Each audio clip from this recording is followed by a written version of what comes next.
Dans le Sahel, les régimes néocolonialistes ont choisi la Russie pour exacerber la crise sécuritaire qui ronge leurs différents pays.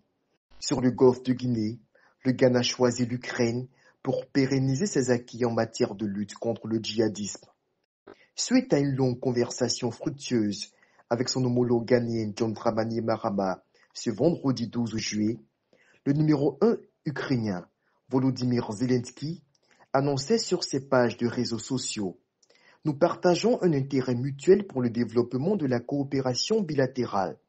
Une coopération bilatérale essentiellement axée vers les domaines agro-industriels avec en perspective la création d'un centre logistique alimentaire au Ghana en vue d'y faciliter l'exportation de produits agricoles ukrainiens en Afrique de l'Ouest, mais surtout vers le domaine sécuritaire.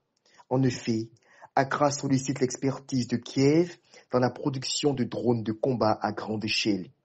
L'Ukraine étant incontestablement reconnue comme la première industrie mondiale en matière de fabrication de drones d'attaque, après 3 ans de résistance acharnée à la guerre d'invasion imposée par la Russie impérialiste.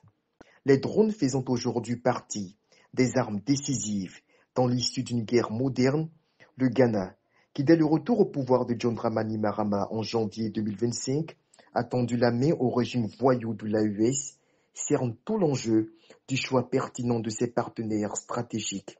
L'expérience des Sahéliens, après plusieurs années de soumission esclavagiste à la Russie, n'ayant rien produit, les pays côtiers dont la Côte d'Ivoire, le Bénin et aujourd'hui le Ghana se tournent vers un rapprochement stratégique avec l'Occident beaucoup plus performant en termes de formation et d'équipement.